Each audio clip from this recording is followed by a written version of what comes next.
என்ன காரணத்துக்காக வந்திருக்கிறோம்?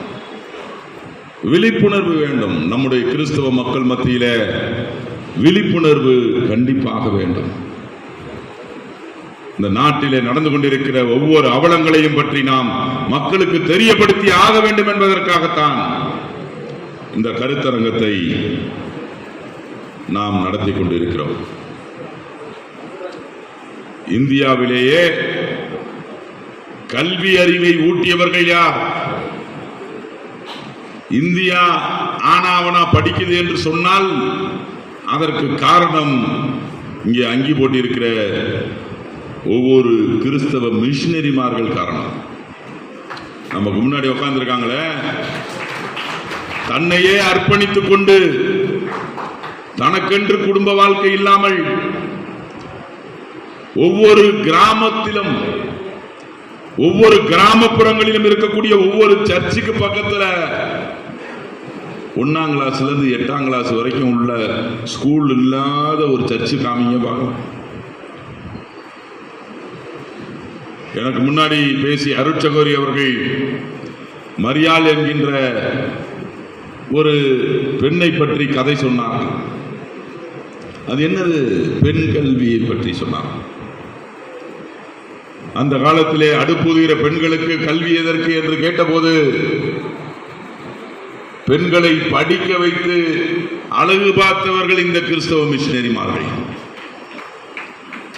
இவர்கள் இல்லை என்றால் தமிழகமும் படித்திருக்காது, இந்தியாவும் படிச்சிருக்காது.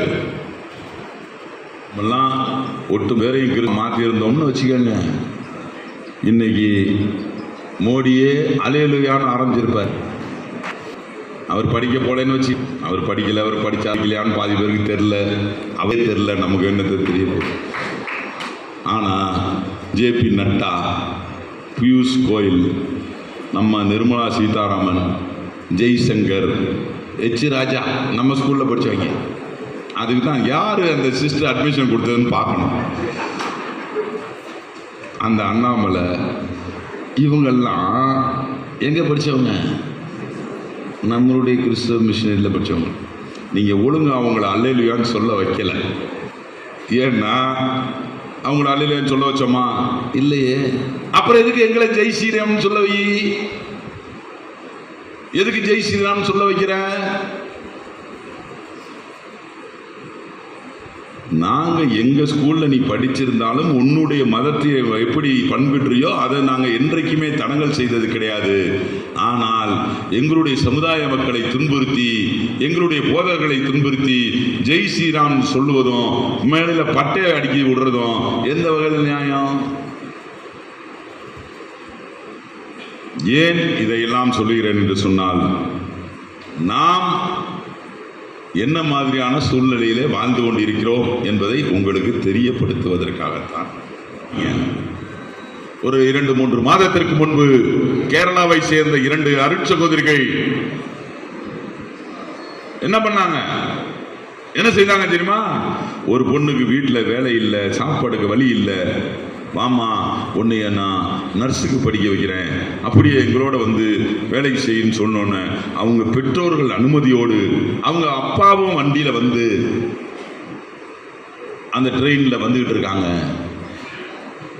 அந்த ட்ரெயின்ல அந்த பொண்ணு, 2 சிஸ்டரு, அவங்க அப்பா வண்டியில வராங்க. பக்கத்தில் பூப்பையில் பஜ்ரங்கல் தன் என்கின்ற RSS அமைப்பை சார்ந்தவர்கள் அங்கு இருந்த இந்த பொண்ணு எதுக்கு அழுதுகிட்டு வருதுன்னா, அந்த அம்மா அவங்க அம்மாவை விட்டுட்டு வந்திருக்கோன்னு ஒரு பொண்ணு அழுகுது. அந்த பொண்ணுகிட்ட போய் எதுக்கு அழுகிறேன்னு கேட்டோன்னே அந்த பொண்ணு சொல்லியிருக்கு, எங்கள் அம்மாவை விட்டுட்டு வரேன், இந்த கிறிஸ்தவங்கெல்லாம் கூப்பிட்டு போய் என்னை படிக்க வைக்கணும்னு சொல்லி கூப்பிட்டு போகிறாங்க, இருந்தாலும் எங்கள் அம்மாவை விட்டுட்டு வந்து அழுகிறேன் அப்படின்னு சொல்லி அழுதுருக்கு. கிறிஸ்தவங்க கூட்டு போயிட்டாங்களா, விட்றா உன்னை விடக்கூடாதுன்னு சொல்லி பக்கத்தில் இருக்க ஸ்டேஷனில் இறக்கி அவங்களெல்லாம் போட்டு அடித்து சிஸ்டர்களை எல்லாம் மிரட்டி ஒரு பெரிய இஷ்யூ ஆக்கி எப்படி கைது பண்ணாங்க?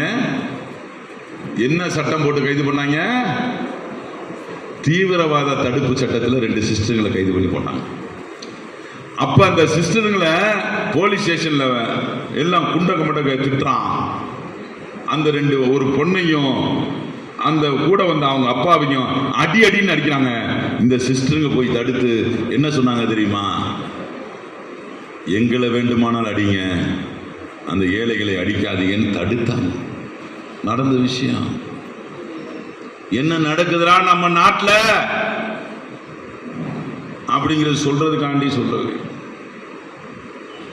அந்த சிஸ்டங்களை இன்னைக்கு ஊரே எந்திரிச்சு ஆர்ப்பாட்டம் போராட்டம்னு சொன்னதுக்கு பிறகு மாண்புமிகு தமிழ்நாட்டு முதலமைச்சர் அவர்களிடம் இந்த மாதிரி கைது செய்யப்பட்டு விட்டார்கள் என்று சொன்ன உடனே கண்டன அறிக்கை விட்டார். போய் சொன்னேன், ஆனால் நீங்கள் தான் கொஞ்சம் ப்ரெஷர் கொடுத்தா தான் இதை ரிலீஸ் பண்ணுவாங்க.